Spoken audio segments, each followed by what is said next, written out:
this week on the TIMEBAT show. But if we both had like 10 and 10, this podcast would be like the biggest thing ever. Because we'd be like, it'd probably be the most annoying podcast ever, too. Yeah, I would hate it. It'd be like, welcome to the TIMEBAT show, everyone. I'm Time Aces. I'm batsnacks. And today we're going to do a great episode on the great things that we talked about last week. That would be the show. Yeah, basically. I can't even... Oh, man.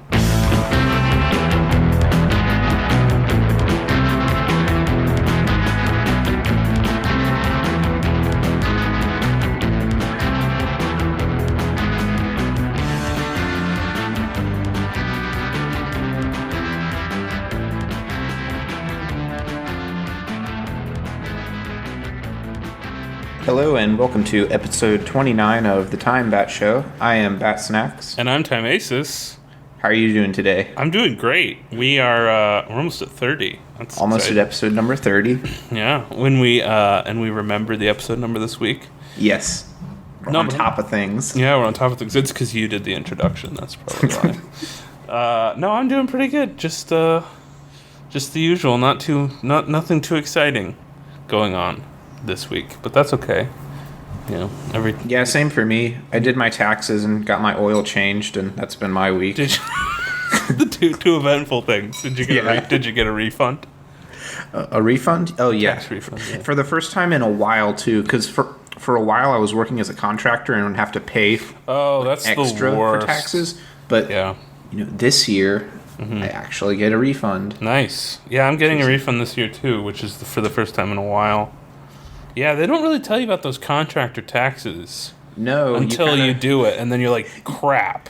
You think you have all this money, and then and then come April, they're like, by the way, I'm going to need like $3,000. Yeah, I know, like a fourth of what you made. You're like, no, I didn't realize that was how it worked.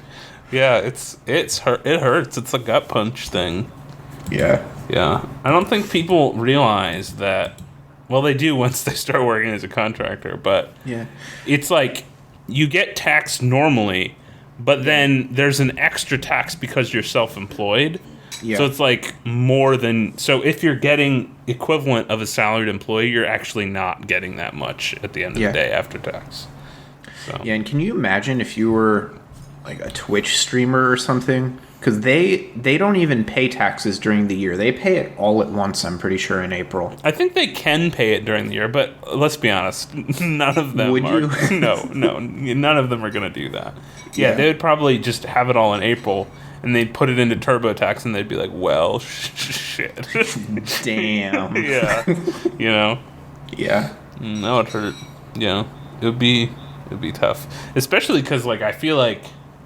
I don't want to paint broad strokes Twitch streamers here, but a lot of them are probably living fast and loose with their Twitch money, you know what I mean?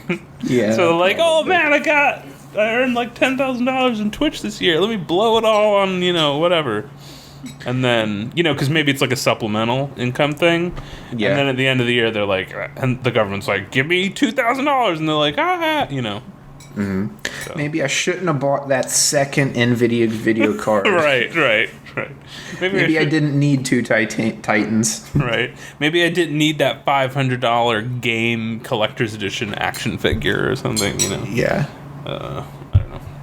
Anyway, taxes are dumb. But I'm getting a refund, so that's exciting.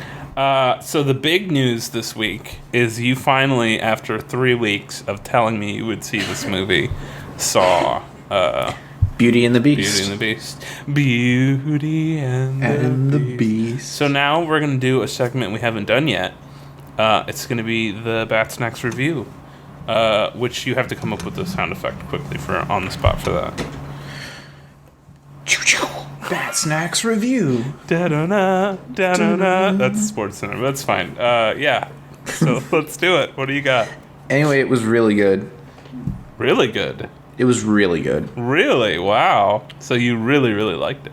I really enjoyed it. The animations were not as awkward as we thought they would be. That's good. I was not uncomfortable at any point because of the CGI. Yeah. That's impressive. Did it feel like Emma Watson, like, acted well with the CGI creatures? Oh, she was great. Yeah. Okay. She was really good, and she was so pretty in all of her, like, Beauty and the Beast, Dresses and classical stuff. attire. Sure. Like, the yellow dress was super good. Sure. Because my biggest concern was seeing The Jungle Book, which was a nice-looking movie, but the kid just did not act like... He wasn't a good enough actor to keep up with, like, the CG creatures, essentially. Yeah. So I was, like, worried that Beauty and the Beast would suffer from that, but I guess Emma Watson's a good actress. Emma Watson is a really good actress. Mm-hmm. And, yeah, all the costumes were super good. The music was good. There was, they did a really funny thing with, Gaston's friend that sings the song about him in the tavern? It's he's like in love with him or whatever. Gaston is the best and blah, blah, blah. Yeah. Well, in this version, that guy is gay and, like, has a crush on Gaston. And it's, like, really funny and kind of cute. So it's basically what he was in the animated movie, but it's just more obvious. It shows him, like, kind of, fantasizing. And Sure. That's funny. Yeah, and I read, that's the first gay scene in any Disney movie ever, so that's a big deal. Is it? Yeah.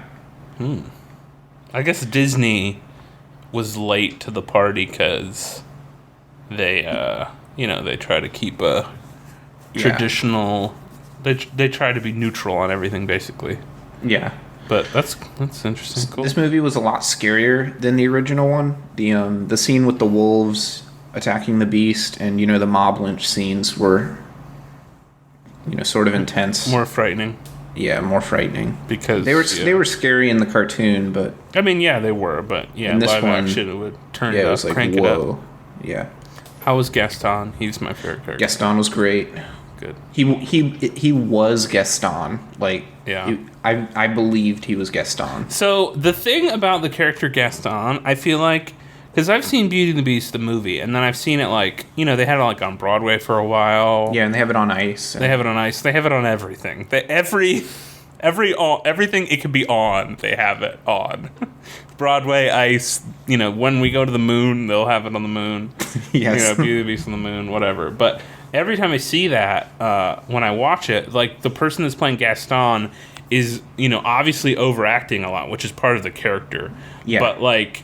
Every time I watch it, I'm like, if I was an actor, I would want to be this character because it just seems like, I don't know, it just seems like one of those characters that's like really fun to play.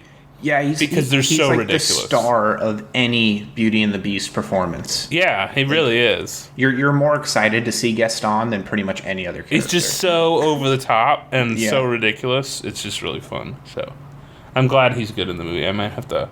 Probably won't see it in theaters, but I'll probably rent it when it comes out. Yeah, you would enjoy it. What was I gonna say? I forgot. Anyway, and the final scene where all of the silverware and everybody turns back into a human was really good. That was really well done. Like the VFX was good. Yeah, and the music was good. And was it basically arrangements of the old music essentially? Yeah. Cool. Exciting. How's good the Beast? Stuff. He was the Beast. Yeah, but did he look good?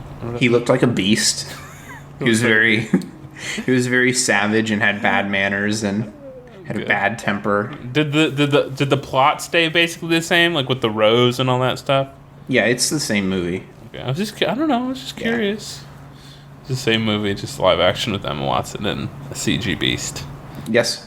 Cool. Was the I was gonna say Tupperware, but like what the hell is the lamp's name? I always forget its name. Lumiere. Was he good in it? Because he was. Yeah, Lumiere was good. Clocksworth was good. Yeah. Miss Potts.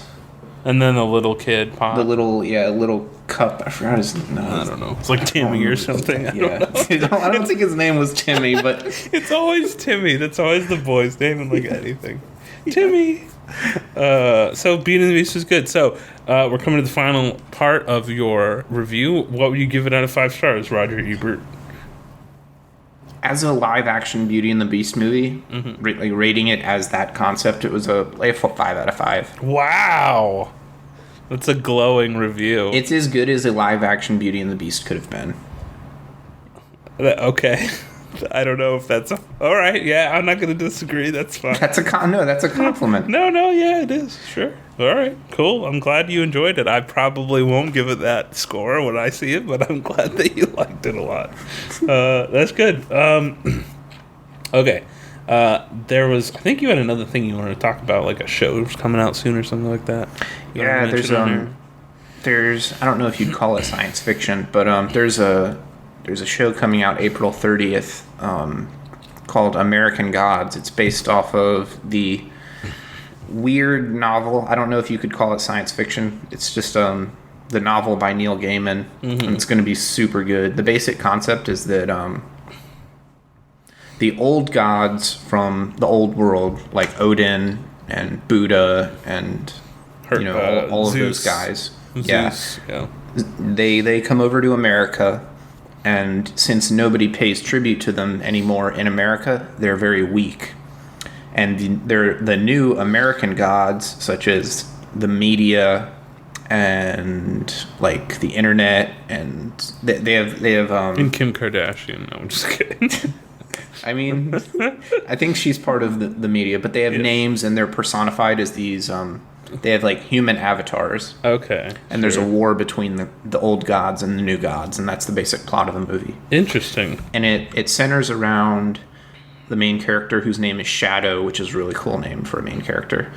He travels around with Mr. Wednesday, who you will learn is actually a god, and they go around and they're con men, and they travel around all of these like worn down American places, and there are these explanations that like the roadside attractions, like the world's biggest bottle tower, biggest ball of string, ball twine or whatever. Yeah, the book argues that those are the most magical places in America because there's no reason for them to exist where they do. Like out in the middle of Wisconsin, what possessed a man to make a ball of twine that's as big as a building? Right.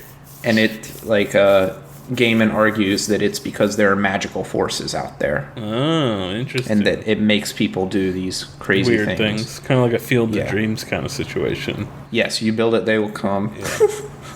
Cool. That sounds so the book is it's a big road trip mystery war between gods novel. So it sounds like the war between gods is kind of like the background story. Yeah, I mean, the main plot is just you follow Shadow around, and he's just gotten out of prison, and his life is turned upside down. Yeah, I'm not complaining. I like that. That sounds like a cool like background story. I like the fact that the actual plot sounds like more of like a intimate between a few characters thing. That sounds cool to me. Yeah, I think that's a really good way to do such a big story like War Between Gods. You can't really write a book about that. Yeah, unless you're going like like the Bible or the Iliad or something. Yeah, or something really epic. But that's really hard to pull off, right? Yeah. Like I feel like a lot of problem with like really high concept stuff these days is when they do that. It's like they like want to show like the like really big stuff like as the focus, and it's really hard to write that stuff believably, and it's not intimate, and you don't know the characters at all, and so it's like this is kind of dumb. It's just kind of boring and dumb. Yeah, it's just like this is really stupid. But if it's like a backdrop, then it's like a cool like ooh, it's mysterious. Why are they fighting each other? And like all this stuff's happening. Like you kind of have the same perspective as Shadow because he doesn't really know what's going on. It gives you something to identify with. Kind of like War of the Worlds, the Steven Spielberg film. Oh yeah. It's in the there's like a huge war going on, but like it's all being perceived by this like small family that's just like traveling around. So like I like that perspective with like films and like books and stuff because it makes everything more interesting. Like, it can touch on these cool subjects, but it can also, like, have characters that you actually care about, so. Yeah, I'm really excited about the TV show because we're going to get to see Odin and Buddha and leprechauns, and that sounds we're going to get to see the god of media, and... I wonder what he'll look like today. I don't know, that's what I'm excited about, though. Yeah. I know the book came out, like, more than 10 years ago, so maybe... Do you think they'll update it with, like, current media, you know what I mean? Current media stuff. They could. They don't really go into specifics in the book, like what, Mr. Media does and all that. Yeah. So that they could do that. Just curious. Anyway, so this is on Showtime, right? I think it's going to be on Stars. Oh, Stars. Yeah. Because I don't have that channel. Yeah, neither do I. We'll find a way, I guess. Neil Gaiman is really cool, though. I think he's one of the coolest like living actors right now. Because he did Coraline, too. Yeah, he did. Oh, yeah, he wrote the graphic novel for that, yeah. Yeah, and he... that movie's really good, too. Yeah, that was a good movie. He has a nonfiction book out on Norse mythology, which is neat. Cool. I love Norse mythology. Neil Gaiman's like a writer that I've always thought I would be interested in, but I've never like read anything by him because I don't know, I didn't. You know what I mean? Yeah. But like, I think like 10 years ago or something, or maybe even more. You convinced me to get American Gods. And I think you have a copy sitting on your bookshelf. I definitely somewhere. have a copy. And I just never read it. I don't know why. Like, it's just, one of those books you just... No, it's not one of those. But, you buy a book and you're like, I'll read it eventually, and you just never get around to it. And it's just one of those kind of things. But yeah, I think Neil Gaiman was one of those authors that, like, sounds really cool. I just never, gave it a fair shake. Yeah. If you're on a plane anytime soon, it's a good plane novel. I will do that, yeah. That's where it's sad because most of my reading these days is done on planes and stuff. Yeah. But I'll get through, like, a whole novel on, like, a plane. Like, I read The Martian, like, completely on a plane ride. That book was so good. It was so good. But, like, I mean, that's, like, the extent of my reading these days because just, like, I don't have the time anymore, or I do have the time, but I don't feel like reading when I get home from work. I feel like doing nothing. But yeah, I will try the Neil Gaiman plane ride novel next. For The Martian, I rented the audiobook from the public library and listened to it on my car to work every day, and finished it after like a month. And the audiobook was really good because the voice actor was amazing, and you got this kind of like theater performance with the novel. Because in the novel, he's like, it's like a first person thing. Yeah, so, it's all like internal monologue stuff. That's interesting. That's cool. Yeah, I need to do the audiobook thing because like I think listening to like a chapter in my drive to like work and back would be, I could get out I could like do some novels there. Yeah, it beats the radio. Yeah, it definitely does. Anyway, I don't know. I need to get into Neil Gaiman, I guess. I never got into it. It's just one of those things that, how it is. If you want to read one of his books, American Gods is pretty good, and it's easy to get into. Mm-hmm. Cool. All right, I'll do that. So I have an animal news story, too. Oh, do you? Yes. I want to talk about one other movie thing. Let's do it. The two big movies I'm excited for this year are Blade Runner and the Alien sequel, Blade Runner 2049 and the Alien Covenant. Have you heard about either of those yet? I mean, they released a teaser of Alien Covenant recently. I haven't seen the teaser. They released a teaser of Blade Runner recently and a trailer of Alien Covenant recently. So, all I've seen for either movie is that Ryan Gosling is going to be the star in the new Blade Runner. But Harrison Ford is in it as well. Yes. That's all I know about either weird movie. And good, because I like Harrison Ford and I like Ryan Gosling, so we'll see. And I like the director who does it too. So who is? Denis Villeneuve. I don't know how to pronounce his last name. He did Prisoners, he did Arrival, he did Sicario. What else? Yeah. Have you seen any of those? No, maybe not. I don't think so, actually. Right. I've heard of him. He's a good director, so it should be good. And then Alien Covenant is directed by Ridley Scott, who he hasn't done a movie in a while, has he? No, but he's really old now, so you kind of worry that, like, does he know what he's doing still? I don't know. Are they just like, okay, Ridley, you can... I mean, Alien's pretty much dead. You can have it. Yeah, like, you could just you can have another go. And he's like, wow, get this... Let's, like, crank those cameras. And, like, Ridley, it's not done that way anymore. It's all digital. It's like, crank them. I need to see... You gotta crank them. He goes over the camera and he's like, you gotta crank them this way. I need the scene to be in reverse, so crank it backwards. Oh, God. I mean, he's like 80 something now. Like, seriously, he's really old. So I don't know how I feel about that. I mean, I like Alien a lot. It's like one of my favorite movies. And I like the sequels less, but, I still like them, I guess. But then I don't know. We'll see about. I don't know. Yeah. We'll see about. I really Alien liked Covenant. the sequels. I didn't like Prometheus that much. I like Aliens, and then I forgot you're one of the Alien. I'm one of the people that likes Alien. You're one of 3. the apologists of Alien 3. I forgot about that. Okay, I don't know if we've talked about this on this show. We have not, but we can bring it up. I really like Alien 3. I think Sigourney Weaver couldn't have done better.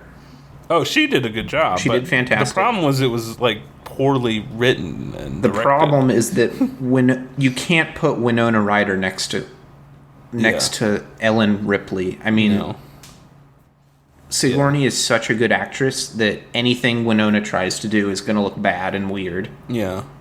To be fair to Winona Ryder, she's a good actress, but she was No, like... I really like her. She was still like young and not like... She looked like a 14-year-old in Yeah, that movie. she was still starting her acting career back then. Like, Yeah. She had no business being with no. Sigourney Weaver. Yeah, it was not good. Yeah. I'll have to rewatch it one of these days because, like, it's been a while since I've seen Alien 3. You should rewatch it. It's actually really good. It's All I way remember better than about it is being Prometheus. disappointed, and there's a dog alien in it. That's basically all I remember about it. Yeah. And there's a lot of criminals, right? Yeah, that's the criminal Yeah. one. Yeah. That's the prison colony one, right? Yes. Yes. And then 4... I feel like the Alien movies get weirder and weirder in a bad way as they progress. So 3 is the prison colony one with the dog aliens. And then 4, Resurrection, is the one where Ripley's dead, but then she gets resurrected like 200 years later or something. And she's on like a space station, right? I'm not remembering 4 right now. 4 is really which is bad. 4 is like really, really bad. Which is the one where she's like... What's the one where she shaves her head? Is that 3? I think that might be 4. I don't remember head shaving in 3. Okay. Maybe she did. I don't know. I don't remember. I feel like that might be 3. It doesn't matter. They're all bad after Aliens. They're not bad. They're okay. I will watch Alien 3 and I will report back next week on how it holds up. They're not perfect movies. They have flaws. Not by any stretch of the imagination. Yeah. But we'll see about Alien Covenant. I don't know. I'm tentatively excited about it. Same. Like, it might be good. Like, Ridley Scott, like, is a super hit or miss director these days because he's so old. But I don't know. You never know. It could just be like his name's on it and some other person is directing it.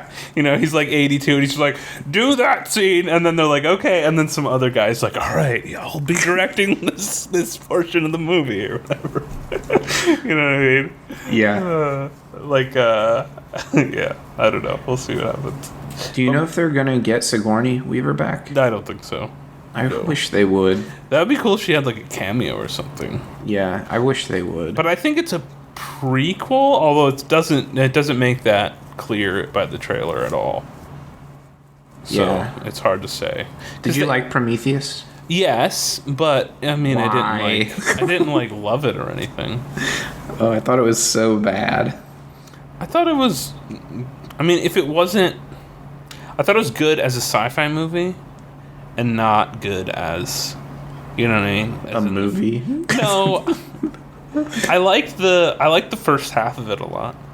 Like, I liked the android, and I like the planet, and then it kind of becomes like an action movie at the end, which is not. I don't know. You know what I mean? I don't really care for that as much. It had some scenes that I think were unforgivable. Yeah, it definitely had its share of badness. They land on the planet, and their director of science walks into the building, takes off his helmet, and just, that's some fresh air. Then he walks over to the alien popped out of the egg that looks like a cobra, and he's just like, hey, little guy, and he's like poking at it. That was it totally killed my suspension of disbelief. You're just like, I can't handle this anymore. Just like, no, he didn't. That's not their science officer. Maybe he was like, he lied on his resume or something. Like, yeah, I went to Yale for science with a capital S, and they're like, you're hired. And he's like, a doctorate in laser algebra. And quantum biology something, and they're like, wow, we need a quantum biologist and laser algebraist on this mission. So you're hired. And he's like, all right. And then he's the chief science officer. I mean, maybe. You know, Weyland-Yutani Corporation or whatever, they're known to be, like, cheap and unethical, so maybe they did hire them to do that. Yeah. Right. There were a lot of scenes like that. Yeah, they were. Anyway, so we'll see about Alien Covenant. I don't know. I'm not holding my breath, but I'm excited. We'll see. Blade Runner I'm really excited for, but I have no idea what it's about yet, so. I don't know what they're going to do with that. I don't either. I hope they have the animals in it this time, though. I hope they do too. For those of you that don't know, the Blade Runner is based on Android's Dream of Electric Sheep, which is a really, really good book. You should read it immediately because it's like one of my favorite books. And the Blade Runner film is really good too. But being a film, they had to cut out a lot of stuff from the book. And one of those things is this whole weird animal pet subplot that sounds very normal when I'm talking about it, but it's very strange. Yeah. It's really cool. So. Basically, it's that owning a pet in the future is seen as a symbol of status. Yeah. And if you can't afford a pet, some people buy android pets. Fake pets, yeah. That look like pets. Right. And the main character gets an electronic sheep because he wants to be seen in a positive light by his peers. Which makes the title so much cooler because it's like about the android dreaming of an electric sheep to like own as like a pet, but also as like dreaming of counting sheep to fall asleep. Yes, it's just like it's a really good title. Yeah. Anyway, speaking of animals, why don't we get into your animal news story? Animal news story. Animal news. Sorry, go ahead. So this is from oneindia.com, India's #1 language portal. Wow, that's exciting. The article the headline is Real Life Mowgli. Girl found living with monkeys in the forest. I heard about this. So there's a forest in Katarnagat in Barach who cannot speak or behave like a human being. She was rescued from monkeys in the forest. Wait, didn't we talk about this last week? I feel like we talked about this last week. Last week there was a man that drank voodoo juice in the monkey forest. So we have 2 monkey forest stories. Yeah, back-to-back episodes of monkeys. Okay, so hold on. We didn't talk about this last week. No. So this is a separate person in the jungle rescued by monkey story. She wasn't really rescued. I think she just lived with them. She was just left in the jungle, and the monkeys kind of raised her or something. Whoa, that's wild. So it's like really like the Jungle Book.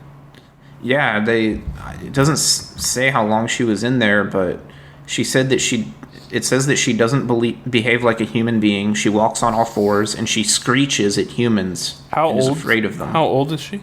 She looks like she's about 5 or 6 years old. Wow. So someone probably left her there and she like got raised by monkeys or like wolves or something. That's frightening. Yeah, that's something I heard a lot of, like, growing up. There were a lot of stories about what would happen if a human was raised by wolves or something. That's like an urban legend. Yeah. Right? You know, it's never like a real thing. It's like, oh, what would happen if you were, you know. And it was like, oh, that doesn't happen. But I guess it does in India. They just, like, put their children, like, they dump them in the forest or the jungle, and then they get raised by monkeys. Acclimating to society would be almost impossible, I feel like, after you got raised by monkeys. It wouldn't be. You'd need some therapy. Although, if you're 5, I think maybe you're still ripe to, like, acclimate to society. But, like, if you got past, like, 8 or 9, you know, that's it. There's no hope for you. You're an animal forever. At that point, would it be unethical to remove you from the monkey jungle? I think so, yes. That's actually a really good question. Would it be unethical to take you from your monkey home? I think, it would be. Because, like, you're basically removing an animal from their natural habitat against their will. So that means that humans are animals. Well, yeah, of course they're animals. You don't agree? I don't agree with that? But they're not like a monkey, are they? No, but I mean, this is a really interesting ethical question now that I think about it. Because, like, what is the right thing to do if a child is raised by animals and they obviously don't want to leave because they're hissing at you. You know what I mean? Like, they obviously are cool with being with their friends. Is it ethical to remove them and try to integrate them into regular society? I think they did the right thing with this girl because she doesn't look that old. But like you said, after a certain age, you're never gonna integrate into society ever. Like, you'll a little bit maybe, but you'll always have, like, you know, because your brain is like moldable from a certain age. Like, I think it's like 0 to 6 or something is like the most, you know what I mean? And once after that, like, you still learn a lot, but like, you don't have the plasticity anymore to like really readapt and reacquaint. I'm not a child psychologist or anything, so they'd probably be better at, but I feel like there's definitely a point at which if you pass it, it's a lot harder to like relearn things as a child, you know what I mean? So I don't know. It would be, once you're past that point, is it ethical to take a child out of the jungle? I don't know. That's hard. That's a really hard call. So this might be weird, but doesn't that get a little complicated down the line for the child in the jungle? How so? Like, as far as, you know, the living experience coming into maybe sexual maturity. Well, you know, with the monkeys, they're just gonna have to figure that out as they go along, I guess. Like, you know, it's like in the Jungle Book. There's like, Mowgli's like, "Why am I different?" or whatever, and they're like, "Well, you're a human. You're a man cub." I don't think the monkeys would be able to That's tell true, the in Mowgli. real life. That's true. That's true. He or she would just have to figure it out on their own. Oh yeah. Like, this isn't gonna work. We could get more into this topic, but I don't know if I really want to. Yeah. So that's the animal news story for the day. We could talk about this for a lot longer, but I'm gonna pass on it. Yeah. I'm glad they saved the girl from the jungle. Yes, me too. I was just saying, hypothetically, if like they find like a teenager or something, like, I don't know, it might be weird to just be like, "Oh, you have to come with us now," even though you've spent your whole life in the jungle. You know? Yeah. I don't know. It's hard. That's a hard call, like, because you're basically forcing your will on this person that, you know, obviously they don't know any better, so life might be better if you take them out, but, you know, at the same time, like, they're not making that decision, so yeah, it's hard. Okay, are you ready for something dumb now that we've like morbidly covered, like this terrible scenario where kids are raised by monkeys? Yes. Okay, so I'm gonna start with a Reddit question. Okay. It's a pretty simple one. So aside from driving, which is the most obvious, what is the most dangerous, ordinary, everyday activity that you do on a daily or weekly basis? Got anything? Maybe eating out. Eating food? Yeah. Why eating out specifically? Well, because in your home you kind of know that stuff is prepared okay. You know what's going on in your pot and pan or whatever? Yeah, if you're eating out, I mean, there are amoebas and pathogens that could just kill you. And they could poison you? Yeah. That's true. Eating. I never thought about that. I eat out like all the time. Yeah, so do I. Because I'm really lazy. Same. But also it's convenient. And it's good. And it's good. It's good. And you don't have to do. And you don't have to do anything. And there's the millions of lists of reasons why. Yeah, I guess it is dangerous though. I never really thought about it. I mean, it is. I thought about, you can get sick, but I think it's probably pretty safe these days, but still stuff happens to people. Maybe that isn't the most dangerous one. I don't think that's the most dangerous. I think it's like shaving or something. Yeah, shaving. Right? Like, that's very just the act is really dangerous, and we do that some people do it every day and some people don't, but a lot of people do it every single day, It's like, I've never had a bad accident shaving though. I mean, I've nicked myself before. Yeah, same, but I think everyone has. I've never been like, whoa, that was a close call. What? And you're like, now I need to go to the hospital. No, I've never had that. There are still people, though, that use those like safety razors and I stuff know. like that. That's... Why would you do So, that? well, a lot of people think you get like a better shave that way. I'm not defending it, okay. but people say like you get a lot better, like closer shave with the safety razor.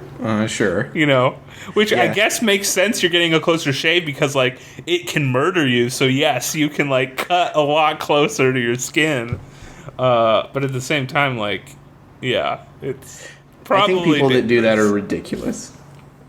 People swear by it. I've like you were talking about going on Reddit to like look at questions. There's like a whole subreddit devoted to people who are obsessed with that stuff. There is on every forum, and you know what? I think most of them are just role playing. They're pretending that it's like really good or something. Safety razor, man, it's the way to go. The other weird thing about safety razors, they're really expensive. Like you'd think they'd be cheaper because it's one blade, but they're expensive, you know? The razor itself is really expensive, but the replacement razors are cheap because it's really just like a hardware store razor. Yeah, that's what I want to be shaving with. A hardware store razor. It's basically what you would buy at Ace Hardware. I was about to say, like, you go into Ace and you're like, my beard is growing a little. Like, what kind of razor blade would you recommend on this one? And they're like, that'll be the A5 aisle 7 right next to lawnmower blades or something. So, like, the razor, like, the holster is expensive, but, like, the blades are actually cheap. Okay, well, maybe that's what it is. Like, my understanding is that it also takes a really long time, because if you try to rush, you will just kill yourself. You will die, yeah. It takes like 30 minutes to shave. See, who has the time for that? I don't understand why anyone would like this invention. Like, well, obviously it's old. It's an old invention, you know?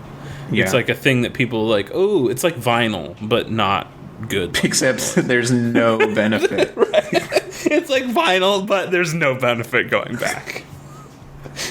It's like, we moved on 30 years ago, but let's just, for the sake of being cool, let's go back in time. It takes me 60 seconds to shave with a modern razor and shaving cream that I get out of a can. Do you use the Gillette like Quantum or whatever the hell? Whatever has the most, outrageous Quantum X physics. The best thing about razors is their names these days, I think. Like they have the best, like the Gillette Quantum X. Yeah, I'm pretty sure I have a Gillette Mach 3 Turbo. That's the actual name of my razor. I think I have the same one as you. Just think about that name. Like, what is this, a race car or something? Like, why is it named Mach 3? I feel like in a couple of years, they're gonna run out of, like, weird sci-fi, like, naming conventions, and they're gonna have to go, like, a different route with it, maybe. I don't know. They could go for simpler, like, single one, like, cool-sounding one-word razors. Kind of like how they do with cars. Oh, because, like, back in, like, the 90s, 2000s, they went with, like, ooh, this sounds high-tech and futuristic. But now they're, like, going more, like, elegant and stylish names. So it'd be, like, the Gillette A. No. Like, the Gillette ZX. I'm thinking of, like, a really cool, short-sounding word. The Gillette Sharp. Yeah, that's simple. Elegant. It has like silver font. If I had the choice between the Mach 3 Turbo and the Gillette Sharp. What if you had the choice between the Gillette Quantum Fusion Quadro versus the Sharp? I'm going with the Sharp. That is like a razor, like Quantum Fusion, like something like. Yeah, that's their most that's the orange one, I think. Yes, it's like Quantum Fusion Quadro, and it's like an orange handle, and it's got like blue like racing stripes on it or something like that. Powered by nuclear fusion. And they have like ones that you like put a battery in. Have you seen those? Yeah. Like, what are you doing? Right, no. I have a funny story about this. I accidentally bought one of those once. What do you even do with the battery? I didn't know that it had that feature. I thought I was just buying a razor. But to my surprise, It came with batteries. And all it did is vibrate and make it harder to shave. It just makes it worse to shave. Like, no, it really just made it vibrate. It did nothing. Like, what's the point? It was harder to shave. Well, of course it is. It's vibrating against your face while you're trying to shave. Like, that doesn't make any sense. And then the inside of the battery rusted because... Yes, because there's water all over it because you're rinsing it. Like, shaving. Who designed the battery thing? Like, it makes sense on, like, you know, the battery-powered ones with, like, a cell battery. Because those are, like, enclosed and, like, you know... No, it still doesn't make sense. A razor shouldn't vibrate. It doesn't do anything. Like... I'm talking about the ones that, like, you know, the brrr ones, you know, that you can, like, use, that people use in traffic or whatever. Oh, those, yeah. Yeah. But yeah, no, a razor should not vibrate. No, this was like, it had razor blades. No, I got it. It's like a Gillette Mach 3 with a vibrating head. With a vibrator. Yes. Like, I don't get it. I don't know. Razors are weird. Yeah. And then they have, like, the razor rental service. Have you seen that thing? What? You haven't heard of that thing? No. It's like, I don't remember what it's called, but you can, like, rent razors for like $5 a month or something, and they send you a razor, like a Gillette Mach 3 or whatever, and then you shave with it, and then when you're done, you send it back, and then they send you a new one like every month, so you like don't have to rebuy blades or something. But like, I don't know, I don't really understand that. It's similar to that HP print cartridge program. Yeah, kind of. For razors. For razors, yeah. It's really weird. I don't understand how people make money off of that. And then they mail your used razor to... I guess. To like, Indonesia. And they use it, and they're like, thanks for the razor. I don't understand that. Yeah, I don't either. Razors are weird, though. But yeah, I don't know. It's strange because, like, you got the safety razors with, like, the most simplistic design that's, like, literally, like, 80 years old.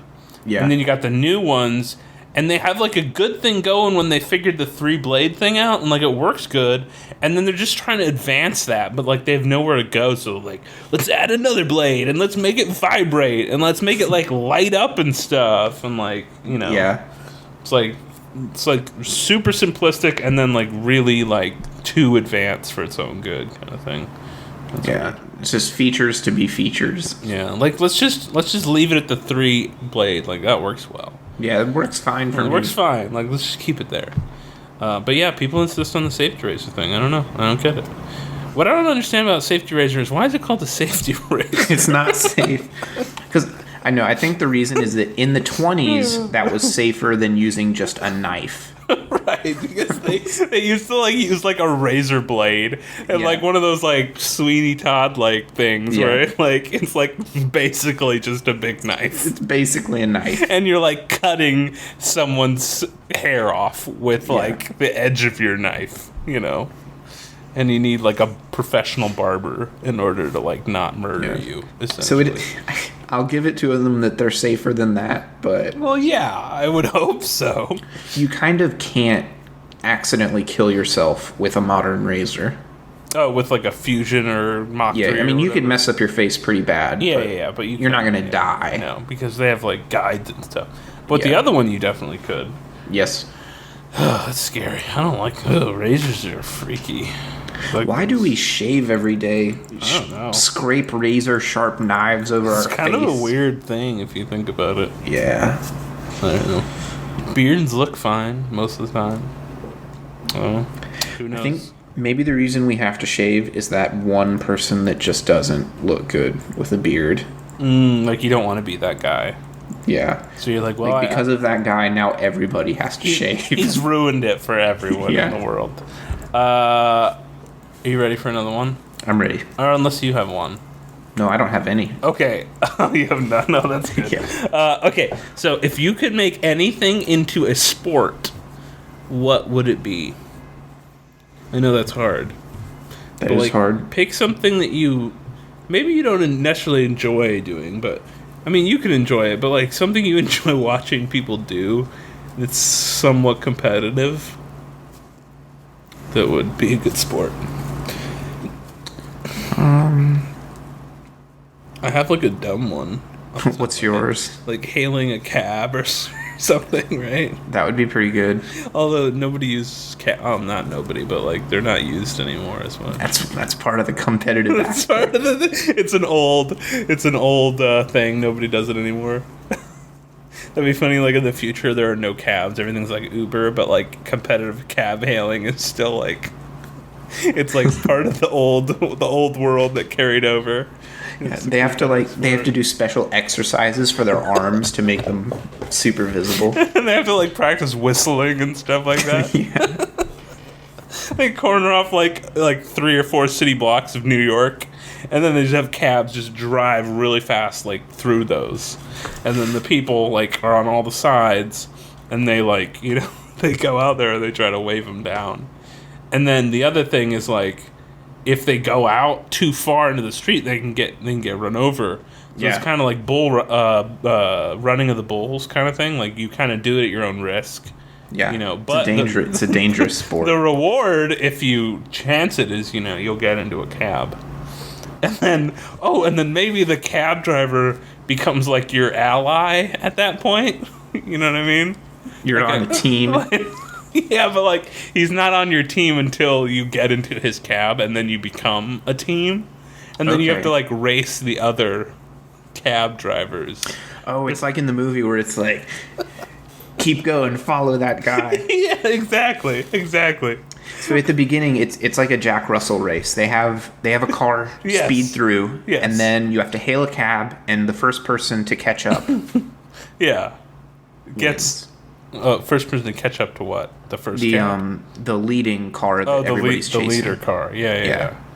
Yeah, kind of like that. Yeah, it's like Lethal Weapon, except... What? What part of Lethal Weapon are you talking about? There are a lot of scenes like that. Oh, where they like hail a cab and they're like, follow that guy or whatever. Yeah. It's like that, but real. Yeah. In real. They would have to section a lot of New York off for that, but that'd be fine. This would be in the future when New York is like not a city anymore. Yeah. It's just it's like mostly hover cars. Yeah, and it's like it's all built up. So it's like Fifth Element, like it's all hover cars, and then on the bottom is just like a big like amusement park / like casino / competitive taxi racing or whatever. And then but no one goes down there because it's like really shady and stuff. Yeah, we don't go down to that part anymore. The old world or whatever. How about this for a sport? Competitive safety razor shaving. I love the sports that are like really high risk or whatever. Yeah.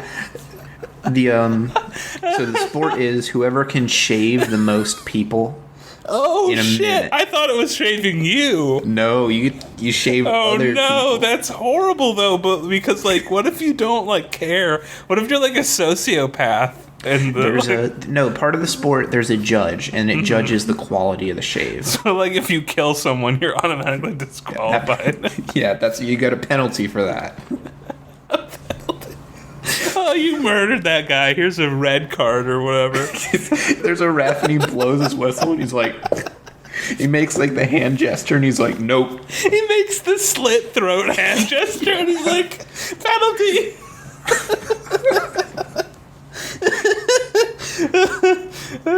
Checks his pulse and he's like, nope, this guy's definitely dead. That's a penalty. Yeah, penalty on the play. Illegal murdering. Illegal manslaughter.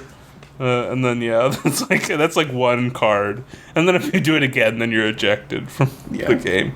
But once isn't good enough. Right. I mean, it's like soccer rules. Like if you do 2 infractions, then you're out. But if you nick someone, then the judges say oh, that's not as good of a shave or whatever. So you're trying to shave as many people as possible, highest quality as possible. You have to shave maybe 10 people, and it's also about the quality. It's a timed thing too, though, right? Yeah, it's a time thing. So if we were going against each other, would we be doing it at the same time? I think it would be more exciting, if it was like a head-to-head. We're face to face, like we're literally face to face. Yeah. I mean, not face to face, but like I'm over here with my 10 guys. My 10 guys are facing your 10 guys. And then we're like, every once in a while you like look up from, the guy you're shaving. And we make eye contact. And we're like, oh. You're like, oh no, I need to speed up. Right.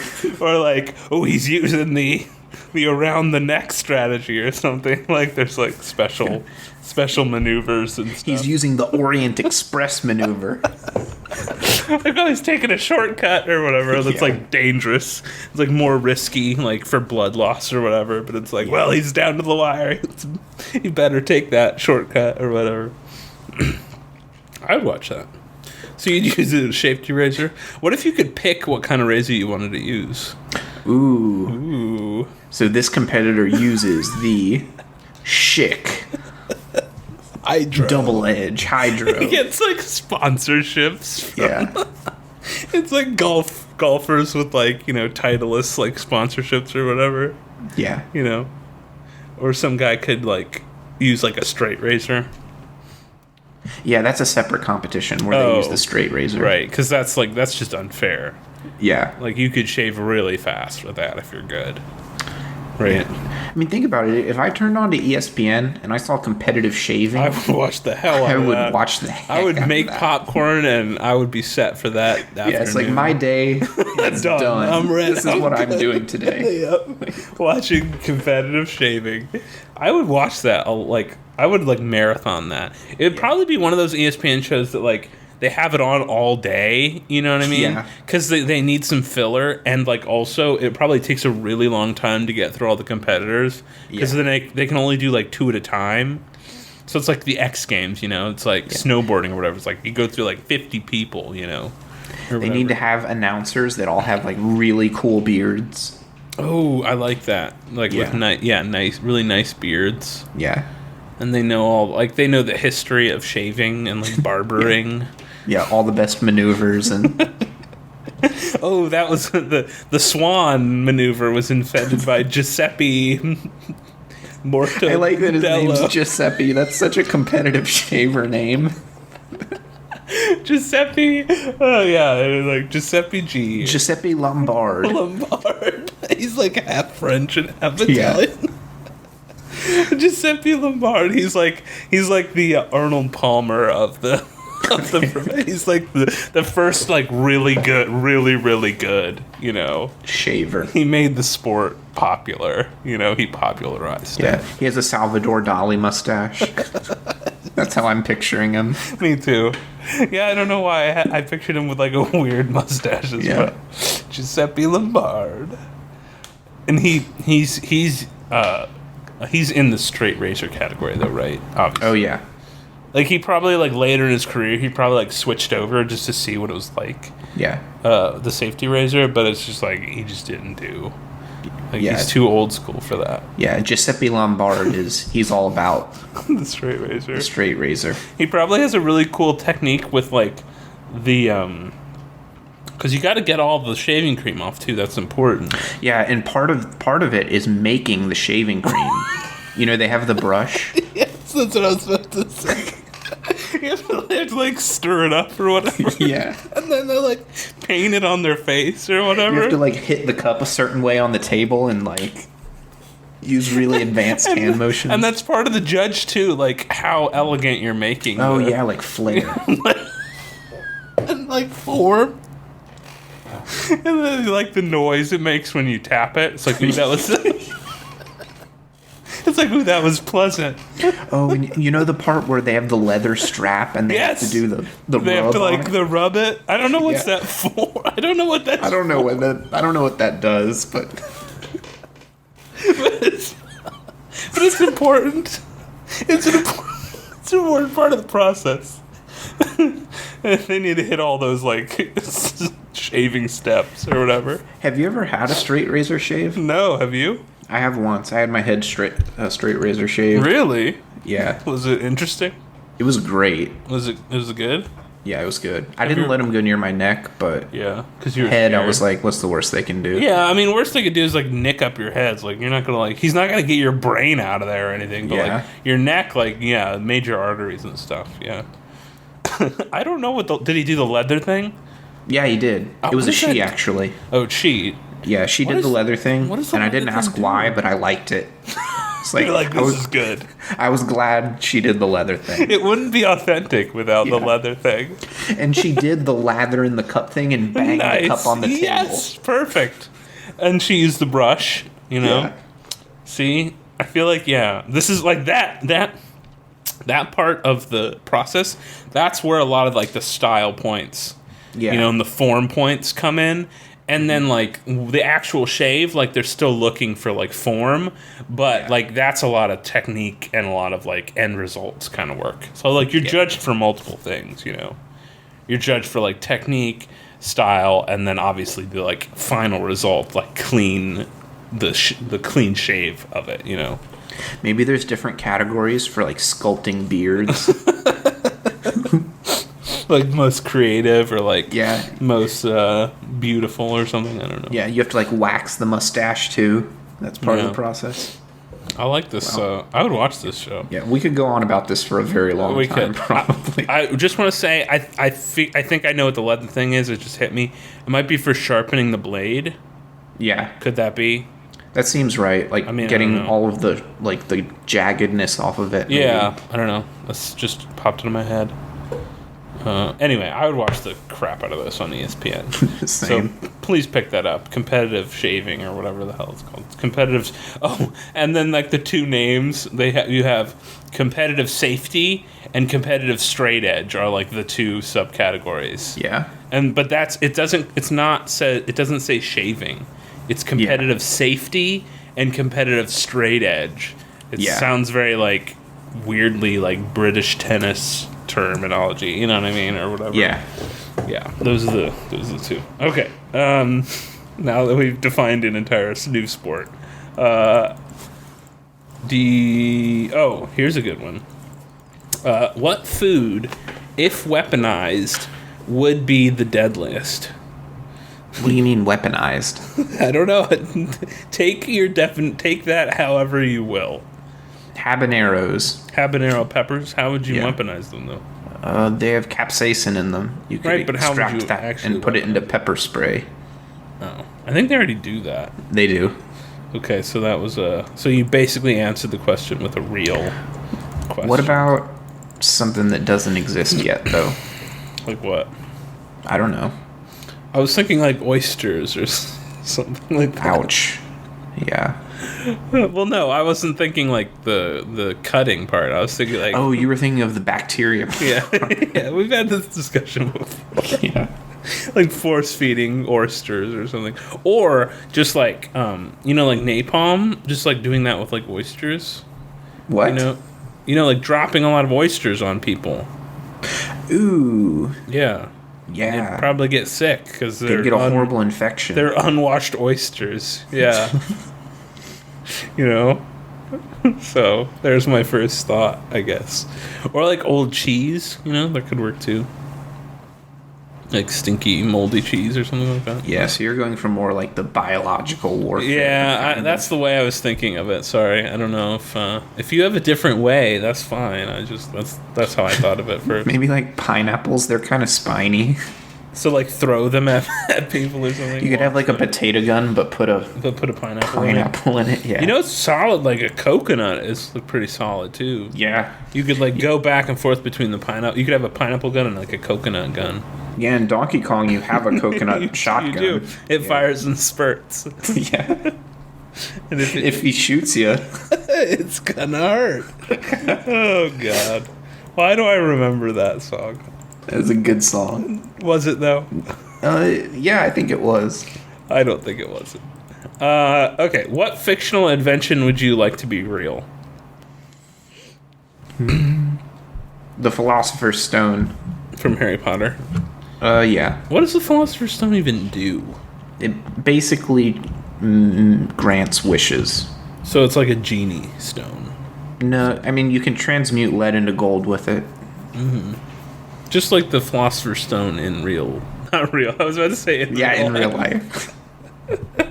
Whoops. Well, before Harry Potter, there was a fictional thing called the Philosopher's Stone. I don't remember where it's from. Yeah, it's from, 17th century. Yeah, ancient something. Bad chemistry. Yeah, and it was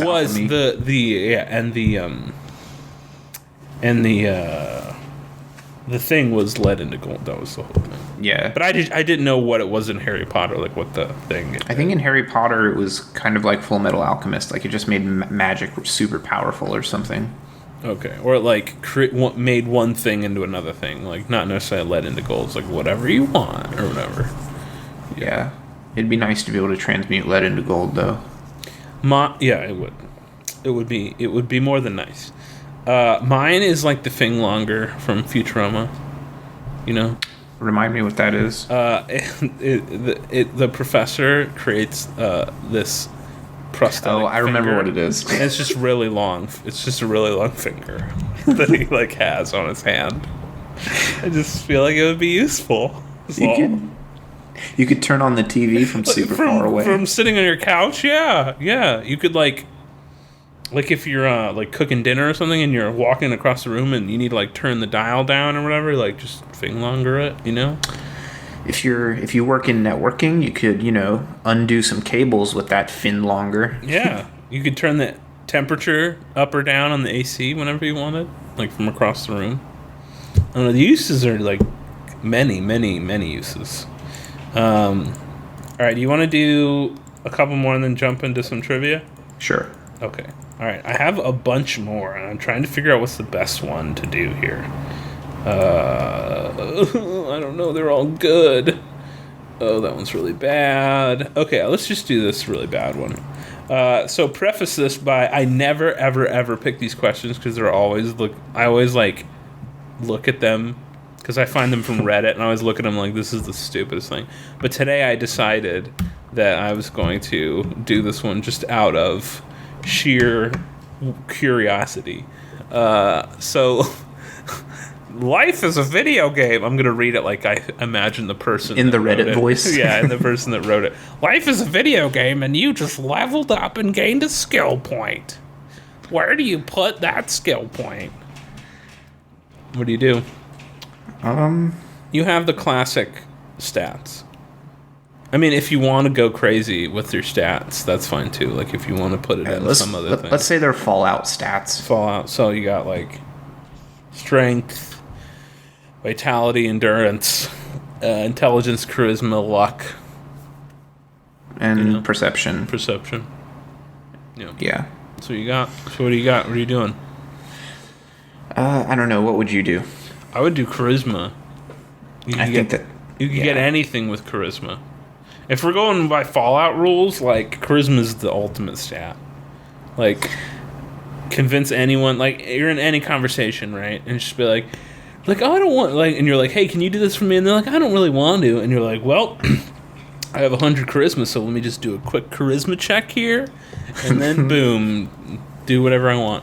Also, you could get any job you wanted because you could just convince anyone you were qualified because you had so much charisma. You could become the president of the United States if you wanted to. You could, I don't know. You could do whatever you wanted. You would be the most successful person in the world if you could just. Yeah, I think that one is definitely the most useful in real life because what are you going to use magic for? Yeah, in real life, you're not going to be able to punch your way to be glory. No, yeah. The only thing strength would be useful for is if you're an MMA fighter or something, or a football player. The only two stats. Yeah. Even then, charisma might be your better bet in those careers. Because then you could be famous because you have such a good personality. Yeah. The only stats I could see useful in real life, endurance might be useful, but not enough for me to waste anything on it. That seems like a dump stat to me. Yeah. Maybe if you were, you're old, you're about to retire. Yeah. Endurance. You don't really need charisma anymore. Yeah, that's true. The only two I could see useful in real life are intelligence and charisma. Yeah, same. But intelligence, you reach a point in intelligence where it's I don't need to be any smarter than I am right now. You know what I mean? You can have all the intelligence in the world, but if you don't have charisma, you're not going to do anything. Yeah, you're not getting anywhere. There are plenty of really smart, really sad people out there. Let's just put it that way. I mean, it's true. It's sad, but it's true. Yeah. I mean, I think the internet is proof of that. You know, there are plenty of smart people out there that don't do anything because they're probably really not charismatic about stuff. And I'm not charismatic, but I have some, I guess, a little charisma. I don't know. I mean, yeah, you have a job. You must have some. I must have a little, yeah. Yeah. We have a podcast. I feel like that's another good thing. If we put charisma, the podcast would be more popular. But our charisma, that must mean our charisma is not very good. It's probably bad. What do you think our charisma is between the two of us? Let's see. Okay. Let's say it's capped at 10. Like, okay, so between 0 and 10. Between our individual charisma is capped at 10. So I might have 1 and you might have 10. But like, what's our total together? Like, what do you think our total is? I have no idea. Isn't it subjective? I mean, doesn't it depend on who you ask? Kind of. All right, you give me a rating, and I'll give you one. You won't offend me. Don't worry. I don't care. You can say 0 if you want. I don't care. I don't know. I think we're both above average, right? For charisma? Yeah, aren't we? Oh, Maybe I don't not. know about that. No. If anything, we're average. Yeah, maybe it's just say 5 and 5. 5 and 5. Yeah. Yeah, is that right? Right. Yeah, that's fair. That's the boring answer, but that's fine. But if we both had like 10 and 10, this podcast would be like the biggest thing ever. Because we'd be like, it'd probably be the most annoying podcast ever, too. Yeah, I would hate it. It'd be like, welcome to the TIMEBAT show, everyone. I'm Time Aces. I'm batsnacks. And today we're going to do a great episode on the great things that we talked about last week. That would be the show. Yeah, basically. I can't even, oh, man. Like, you know those YouTube people? Yes. Oh, my God. It would be like that. YouTube people are the worst. I can't listen to that for even a couple minutes. They're so bad and charismatic. And I think the thing that... What? It sounds so funny. They're so bad and charismatic. It's true, though. I think the thing that bothers me so much about YouTube people, and I'm painting in broad strokes here, but, I'm not criticizing everyone. It's just the ones that are really famous, are that, like, they're really charismatic. They're really animated. They're really animated. They're really confident in themselves, but they don't realize that they're not really anything special at all, I guess. But aren't they? But they're not, like, I don't know. Every time I watch it, I was like, why do you think you're so good at this? Because you're not. But, like, I guess other people think they are. I don't know. I think it's, like, a confidence is key kind of thing, right? Like, fake it till you make it. Like, Maybe. If you're, like, really confident and really charismatic that you have a really important thing to say, people will listen. Even if the content of the thing you're saying is, like, absolutely nothing. Yeah. The reason I can't watch that stuff is I just think their voices are annoying. When I listen to something, I want it to be in a conversational tone. Yes, me too. I would never talk to someone that talks like that ever. Hey, what's going on, everyone? Hey, it's your dog, Big G YouTube guy here, and we're here to talk about the biggest news of the day. I'm gonna throw it over. Over enunciating and being. I'm gonna throw it over to my partner, Batty G. That's you, by the way. I can't. Oh, that's so sad. It's fine. Yeah, it's annoying. It's like that. The other thing that they do is they cut every, like, 2 seconds. Even quicker than that. Super edited. I don't understand what the hell the point of that is. Like, can they not form a coherent sentence for longer than, like, 5 seconds or something? Did you just answer your own question? Maybe. Like, we do this podcast, 0 edits. 0. I mean, we edit the beginning and we edit the end, but the middle, the, like, hour and whatever minutes, completely unedited. Completely, 100% we are just talking to each other in a normal conversation. And it's not like we're, like, flubbing up all the time. I mean, sometimes, but, like... I mean, we do, but... But, like, we're having a regular human conversation. I don't know, like, why do they need to edit every 2 seconds? Are they just, can they not read the script that they wrote for themselves or something? I think it has to do with attention span. and their audience. What do you mean? I don't think the average person who is watching famous YouTube person has very long attention span. So anything, So any like amount of content that is longer than any content that's longer than 5 seconds is they'll lose interest. So basically, they're cutting a lot to make it like visually interesting. Yeah, So and like, to get the just have a bang, bang, bang one after the other. Okay, because like if they didn't cut, then it would be a longer video because there would be natural pauses in speech, and like peaks and valleys is kind of what you're saying. You know what I mean? Like if I was explaining something to you, it might be like a minute, but if I cut every time I like took a breath, then it's like. I'm sorry, that probably sounds really annoying to everyone who's listening at home, but yeah, I see what you're saying. So they're like literally just get it out like as fast as possible. Yes. I don't know, that's annoying. That annoys the hell out of me. I hate that so much. Do you ever go to a how-to YouTube video and that guy is there? Oh my god. Trying to explain to you if how that guy is teaching me something, then I am not listening to that. Like you look up how to switch your air conditioning vent or something like that. Oh my god. And the first like 2 minutes are like, hello YouTube, it's your boy G Howdy here, and I'm gonna tell you how to switch your air conditioning. Nobody knows how to do this, but I do because I'm the best YouTuber there is, and you better like and subscribe because if you don't, I'm not gonna put out any more how-to air conditioning videos. So let's get right into it. But first, let me call it to my sponsors and my Patreon subscribers too. I'm gonna list out the 30 names. This is gonna take 5 minutes. Yeah. And then, like, 8 minutes into the video, he's like, and push the button, and that's how you change your air conditioning. You're like, wow, that was fantastic. He has, like, a story after every single small step that he accomplishes. I went to Arby's today, and there was someone in line who didn't know how to change their air conditioning. And we talked for 30 minutes. He has a pet dog named Cher. Like, I don't care about your pet dog. Random guy at Arby's. Yeah, I don't know. I think we should change our format to that. Next episode, we should do that. We should take the personas of YouTube celebrities. I don't think I know how. I don't either. I mean, I just faked it, but I couldn't do it for longer than like 20 seconds. You know what I mean? Like I run out of things to say. Yeah, maybe that's why they cut so much. It's just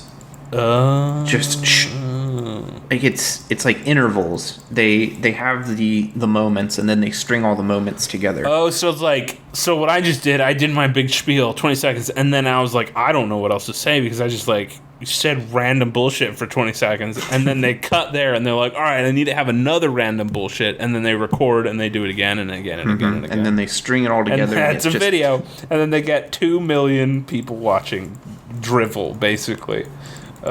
We're being really mean to YouTubers, but that's fine. It's fine. Some of them are fine, but are they? Which ones? There's like a couple that are okay. Do you want to get into trivia, or do you want to do one more? We should probably get into trivia, and then we'll do. I'm good with trivia. I have some good ones today. I have a good question to follow up trivia, so let's do it. Good. Okay, so we're gonna begin trivia. I'm gonna tell you your categories first. Let's do it. So the categories are movies, United States history, and railroads. Railroads? Okay. Yes. These are very different than our normal categories, but that's fine. Nothing wrong with that. There might be some similarities, you'll see. Okay. You're going to choose between your lifelines. You can choose 5-second Google, 10-second Bing, 30-second Yahoo. You can choose Monty Hall, 50/50, Phone a Friend, and Rhyme Time. I'm going to go... What about Ascarando? Is that still... Oh, you can still use that. You're like, it never works, but you can use it if you want. Try. I'm going to go with 10-second Bing. I think that's a good like middle ground one, right? Yeah. 10-second Bing, Monty Hall, and Phone a Friend. Okay. So your first question is a movie question. I like movies. Let's do it. Where was The Matrix filmed? This is the first film. Ooh. Was it A, Sydney, Australia, B, Melbourne, Australia, Oh, great. C, Brisbane, Australia. Oh, come on. Or D, Newcastle, Australia. Oh, I hate you. You see what I did there? Yes, because once you said Sydney, I was like, oh, I remember there, like, I was watching AMC. You know how they have, like, the factoid version of the movie where they have, the movie facts? And I remember seeing a thing that was like, blah, blah, blah, was filmed in Australia. And I was like, oh, great. So when you said Sydney, I was like, yes, I got it, because I remember it being filmed in Australia. But then you said the rest, and I don't remember the city. I just remember it as Australia. So thanks, your choices are Sydney, Melbourne, Brisbane, or Newcastle. Newcastle. Can you say them in an Australian accent, please? I don't know if I can. Sydney, Melbourne. No, I can't. I can't do it. Yeah, you can. Sydney's a hard... Sydney. Melbourne. No. Melbourne. Oh, man, that's hard. Yeah. Brisbane. I think they say it like that. Brisbane. G'day. You have to say g'day first to start. G'day. Newcastle. Have you noticed that some accents are easier if you say, like, a really stereotypical phrase first and then you launch into them? Like Australia, it's like, g'day. G'day, let's put a shrimp on the barbie. In Newcastle, Brisbane, Melbourne, and Sydney. See, now I can do it. Yeah, you nailed it that time. Because I said g'day and shrimp on the barbie. Okay, I'm going to do a 10-second Bing for this one. Okay. All right, I'm typing in Bing. Let me know when the timer is ready. Okay. Your timer starts in 3, 2, 1, begin. Where was the Matrix filmed? Sydney, Australia, final answer. A, Sydney, Australia is the correct answer. Yes, Sydney, Australia, mate. Good day, governor. That's nice British. work. All right, next question. All right, next question is United States history. All right, let's do it. In 1947, the first presidential pardon was given to... A goose. B, a turkey. Oh, great. C, a chicken. Or D, a duck. This was in 1947. I thought this would be a person. It's 1947? actually bird. 1947? It's 1947, you said? Yes, the first presidential pardon was given to A, a goose. B, a turkey. C, a chicken, or D, a duck. I love, just for the record, I love how the trivia has different categories, but they're actually all the same. Yeah. They're still Australia and bird. Yes. I kind of want to say turkey because I know it's tradition to pardon turkeys on Thanksgiving. But I'm not sure. I mean, I don't know what they were doing in the 1700s, you know? It was 1947. Oh, 1947, okay. Yeah. Okay, 1947. I feel like turkey then. Final answer? I feel like they pardoned a turkey. Yeah, final answer. You're correct. B, turkey is the final. Was it for Thanksgiving? I think so. I didn't read that far, but I know it was just turkey. like goose, duck, whatever. Yeah. Turkey, yes. All right. I'm excited about I got that one. All right, and the final question is what is the world's longest railway? Oh. You already know. I think you know the answer because it's one of your life goals to ride on it. It is. But let's just go through the motions anyway. Is it A, the Orient Express in Europe? Is it B, the Blue Train in Africa? Is it C, the Trans-Siberian Railway in Siberia?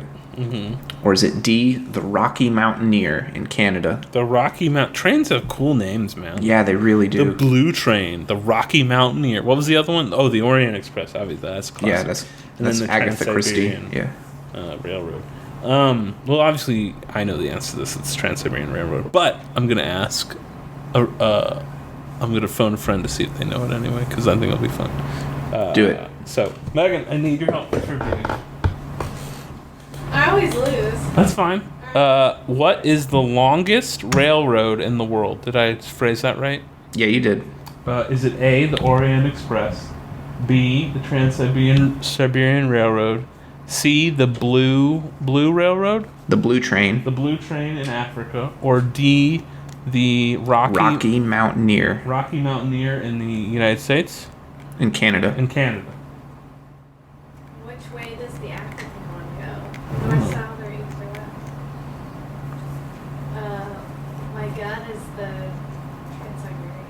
that where you're going? Is that your final? Trans-Siberian is her answer. C, Trans-Siberian Railway in Siberia is correct. Woo, You I got did it. one. I already knew the answer. She says. Good job, Megan. Good to phone a friend there. Well, I was curious. Unnecessary usage. Hey, I had it. I might as well use it. Yes, Trans-Siberian Railroad, Sanity check. which I really want to ride on one day.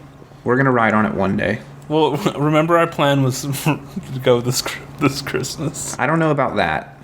You remember that was the plan, though, right? Yeah. No, that's gonna take a little more planning because I mean you have to go through like 8 different I know, countries I know, and you have to I know. prepare your passport and I do want to do it, though. yeah. I want to do it, and I want to like bring a great novel and like play chess, You can bring American Gods by Neil Gaiman. smoke a pipe, Yes. you know, do all those things. Wear a lot of tweed. You know, I feel like all these things are important. Yeah, we need to grow mustaches. That's Yes. very important. We need to buy like really old luggage too. Yes. You know, like leather, like luggage or whatever. And we need to wear like trench coats and stuff like that. Yeah. You know. Anyway, all right, that was good trivia. So did I get all this right? You got all of those right. 3 out of 3. I'm good. So I'm I think that puts you in the lead. Yeah, it's 6-8 now. I'm winning by 2. So, do you want to? I said I have a really good question for you. Do you still want to hear it? We got a user question Do we really? No, we don't. on Twitch. We got a user question. No, we didn't. You're lying to me. We did. Now. Who is it? Who says it? Go Bananas 35. I have no idea who that asks, is, but let's do it. When did Jesus die? That's the question. That's the question. That's the user question. That's the user question. When did Jesus die? Yes. 0 AD, right? Isn't that when he died? Yeah, but Are they asking like a month or something? I mean that's all we have to work with. Okay, so I'm gonna go with. Wait, what day's Easter? April? Oh no, it's not a specific day. It's a Sunday. Yeah. Easter is this Sunday, April 16th. 16th. Oh yeah, you would know that. So okay, my answer is April 16th, 0 AD. That's when Jesus died. That's what I'm going with. What do you think? Because I think our calendar starts when Jesus dies, right? Or does it start when he... No, it starts when he dies. I'm going to have to go with April 14th, 0 AD. Oh, you're smarter than me. See what I did there? I see, I'm dumb. It was a trick question. Because he died on Friday and he rose on Sunday. Yes. So there's your answer, Go Bananas 35. April 14th, 0 AD. Or is it 1? Oh, that's tough. Is it 0 or 1? Is this more of a math question? Kind of, yeah. Is it 0 or 1? I'm serious. Did it start at 0 or 1? I don't know. Did it? I have no idea. Because, like, okay, so, like, April 14th, 0. Now, April 13th, is that still 0, or is that that's a different year, right? Okay, wait a second. It doesn't make sense to have a 0 AD, does it? Because then it would just No. be April 14th. Yeah, exactly. Like, you wouldn't write 0. Right, because there's no year yet. And on top of that, it doesn't make any sense because it wouldn't be April because the year doesn't start on April 14th. So what happened? What the hell happened with the calendar? That doesn't make any sense, right? I think it started at 1. It started at January 1. So Jesus died on January 1st, 1 AD. That's weird, isn't it? That doesn't make any sense, That's weird. right? That doesn't make any sense. It sounds to me like 100 years later, they're like, we need a day for Jesus We need an to die. epoch. Yeah, we need some indication. And they're like, he'll die in April, but we're starting the year in January still, because whatever. See, if they thought about it, they would have made Jesus die in the beginning of the year, because then it would make sense. But Then no. April would be a new year. Yeah. But no, they didn't think it through. So the answer is April 14th, 1 AD, or January 1st, 1 AD, depending on your interpretation of how time works, really. How the dates work. That was a good user question. It seemed simple, but it was like a little more difficult. Thank you, Go Bananas 35. Thank you, Go Bananas, and please tune in again because you're a great listener. I don't know who you are, but you're excellent. Okay. All right, you said you had one more? I have one final question before we do that. Okay. You've been charged with naming the 8th deadly sin. What is it? Go. All right, let's see. Lust, gluttony, pride, wrath, sloth. I feel like we're back in like Sunday school at this point, right? Yeah, we're talking about some When weird did stuff. Jesus die? And then what's the 8th deadly sin? Lust, gluttony, wrath, sloth, envy, greed, and whatever the other one is. murder, stealing. I don't remember. No, that's not. Wrath. Yeah. How about... What do you got? I don't know. Do you have one? Being mean. No, that's not really a good one. Trolling. Trolling. That's kind of lying, though. Wait, is that a sin? Lying isn't a sin. It's not a deadly sin. Lying isn't a deadly sin? There you go. Lying. Right? Dishonesty, yeah. Dishonesty, yeah. I can't believe that's not a deadly sin. That's crazy. Lying. There you go. That's, yeah, lying. It would probably sound more flowery, though. It'd be like the deadly sins... deception or something. You know? Yeah, they have cooler names than lying. Yeah, like deceiving. Deception. Yeah, deception. Or like treachery. Oh, treachery! Now Yeah, that like is that. that is the name I can get behind. Treachery. Oh, that sounds cool. Okay, well, that's been episode 29 of the TIMEBAT Show. I'm Time Aces. And I'm Batsnacks. And what's our sign-off phrase for the day? When the eagle goes dark. Ooh, it's time for the bats to come out. Good night, everybody. Good night, everyone. Perfect. Anyway, go ahead about Giuseppe Lombard. Anyway, so we're going to name the episode Giuseppe Lombard's Extreme Shaving. Right. And this is basically like a PS2 game. Era game where it's competitive shaving. Yeah, and it's like Trauma Center, except it's shaving. And the box art would be like Giuseppe on the box, like a straight edge razor.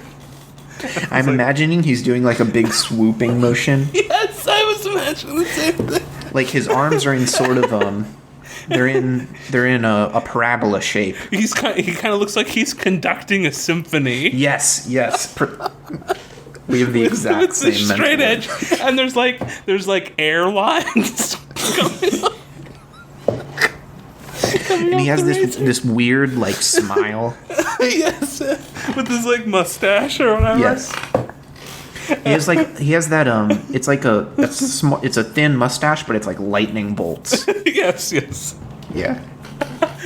He kind of like it's really thin, like multi-tiered kind of mustache. Yeah. And he has a pompadour. Yeah.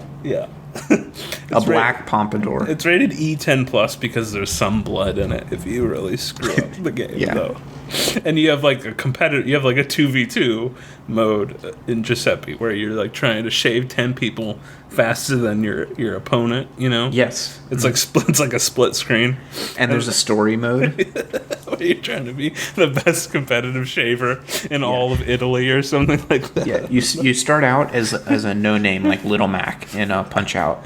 Can you like customize your character like in Tony Hawk though? Yeah. Okay, good. Yeah, but the rival is Giuseppe. Yeah, like you're trying to get up to his level. Yeah. Like he's the Mike Tyson of the game.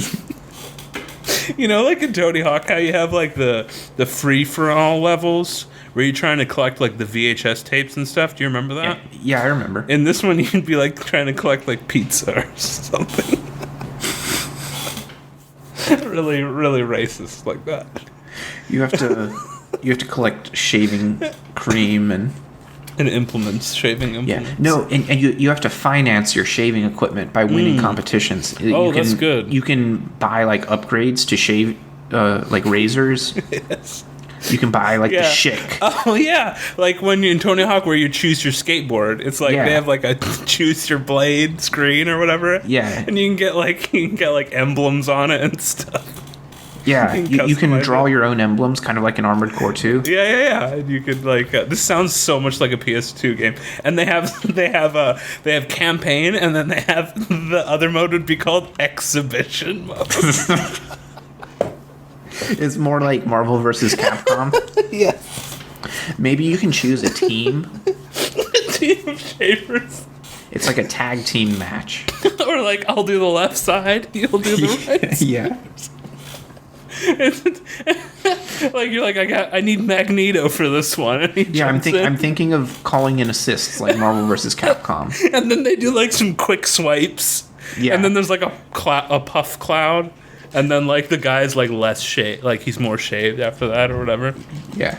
It's like an action attack or something like that. It's a team attack. Yes. Giuseppe Lombard's a stream shaving. I have so many ideas for this game. It sounds like a PS2 game. Oh, it has like rumble support. It's like one of the first games that has like rumble support. And it like rumbles when you're getting too close to like the jugular or something like that. Because it's like the person you're shaving is getting nervous. Yeah, it's breathing heavy. And their heart's beating faster, and so you can feel it in the controller. Okay. There's a heartbeat monitor. Yes. It's like boom, boom, boom, boom, boom, boom. Yeah. Oh god, this is the best game. I can picture this game like 100%. I have the smallest detail already mapped out about this game. No, me too. This sounds like a real PS2 game. It'd probably be made by like a Japanese developer, though. Yeah, it's one of those weird Japanese It's a little games. off the wall, you know? It somehow got, nativized in North America. It's a really bad translation, though. Yeah, it got picked up by Gillette, and now there's like this awkward product placement all over Yes. it. Like in the loading screens and stuff. Yeah. Like they didn't understand how to like put it in the game, so they just like swapped some textures out, and they like look really, really awful. Yeah. And like Gillette is like listed as like the developer of the game or something like that. Yeah. Do you remember that old it was like Super Nintendo where you played the Pepsi check guy? Yeah. The Pepsi red Man circle or guy? whatever, Yeah. It's just like that. that's how it got to North America. Giuseppe Lombard's Extreme Shaving. I would play the shit out of this game. We Same. need to get someone, our listeners, to create the box art for this. Because I would be so like pumped if we had this. I would be so excited about if we got the box art for this, because this could be, I don't know. I think this is one of our best ideas. Anyway, this was an extended segment of the TimeBat show. We ended the show and we couldn't stop with the Giuseppe Lombard. We stopped the episode and then we kept talking about Giuseppe Lombard. We were like, by the way, that Giuseppe Lombard's extreme shaver idea. So we immediately hit record again, and now here we are. So you're welcome for this bonus content. Anyway, all right. Well, that was the real show. So think about Giuseppe Lombard, audience. Tell us your thoughts. Remember to follow us on Twitter at TimeBatShow, or contact us by email, contact@timebatshow.com. We're on Twitch too now, so come watch us. So yeah, please come watch us. We had one person. We don't know if he was a real person or not, but He asked us a weird question, but you know what? We're all about that. We are. So we don't want just whatever the guy's name was, George Banana or whatever his name was. Go Bananas 5 or something. We don't just want Go Bananas here. We want you. So please watch us on Twitch. All right, that's really the end of the show. Good night, everyone. Good night.